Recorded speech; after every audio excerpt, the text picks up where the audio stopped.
And then it's like, I guess that segues into this WGA thing. Like, I guess I got everybody firing their agent. Okay, good. All right. Yeah. I've been on the road and not totally hip to that. Like, what is the deal with the WGA deal? Packaging, Jeff. It's all about packaging. You know about packaging? I'm packaging right now. Right. We're all packaging.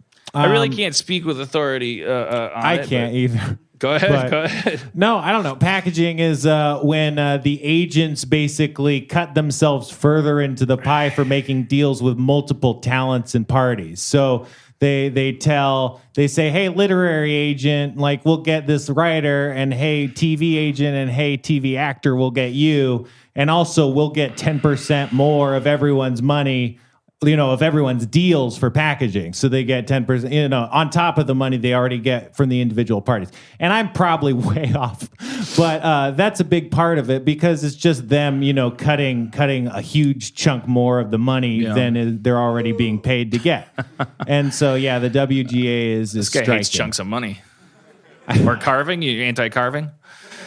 So who does that affect the worst? The talents? WGA, the writers, I because think they that no longer have the same connections and enforcement. There's probably obviously this is a union of very smart people that like to type a lot. So there's a lot of invective, a lot of like Patrick Henry, give me my quill or give me my my sword kind of stuff online that'll make you. I mean, I really, I don't know how once it's 97, 95%, turning out in a vote, which it's like, I'm just going to defer to my better crafts people who have thought about this more. And I did talk to a couple of colleagues and said, like, look, can you explain this to me? And like, because if all this is that that times are hard all over, that Rome is burning, and so everyone's just starting to grab each other and shake each other down, and the package is just a cluster of money that we're like, okay, now let's worry about that. Now that it's not the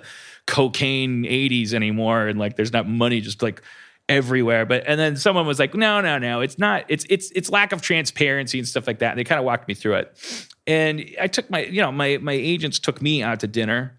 And there's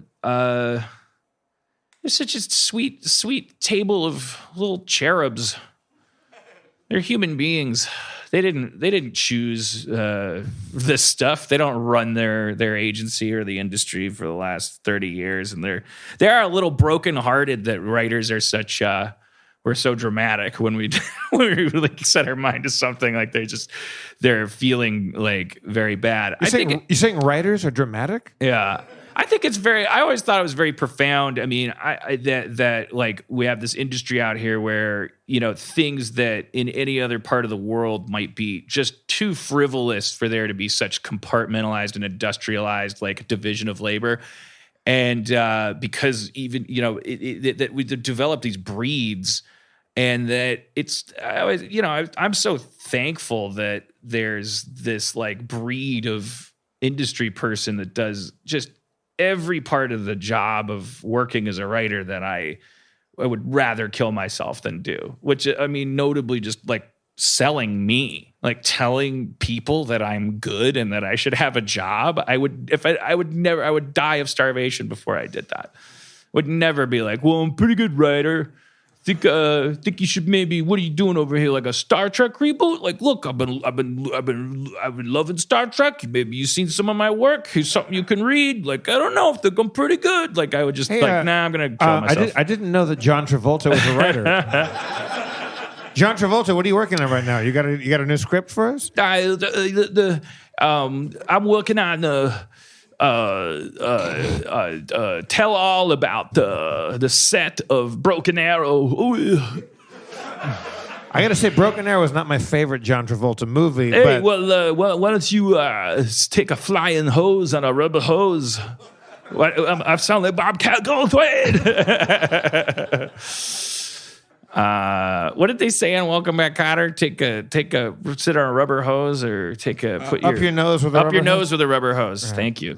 I always say up your butt with a coconut, but that wasn't from Welcome Back, Kotter. No, I don't think you could say that back then. Yeah, you couldn't say up your butt. They wouldn't say up your nose if they could say up your butt. Right. they're like, we got to put it somewhere. And they're like, you get it. The nose is like the ass. Always the Happy Days when they would say sit on it. Sit on it seems almost worse than up your nose. Yeah. Sit on it. What am I supposed to sit on? Probably your dick, right? Dick. I'm assuming either. Well, Also, because they were usually in the men's room when they told somebody to sit on it. And honestly, regardless of what you're sitting on, it's probably going up your ass. I mean, there's really no getting around that. I can't believe that.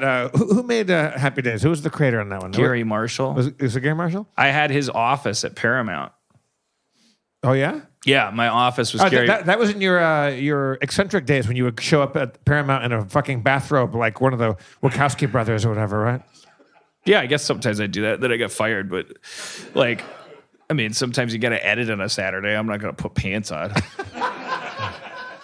I shot that Daryl video in that office. It was Gary Marshall's office. Did you really show up to Paramount just in pajamas and slippers and stuff? Yeah, I would go there.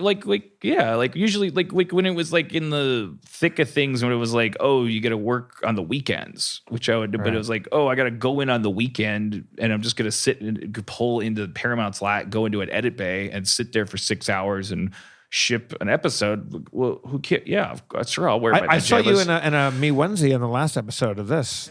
You came out in your little Jimmy Jams. Yeah, that was really good.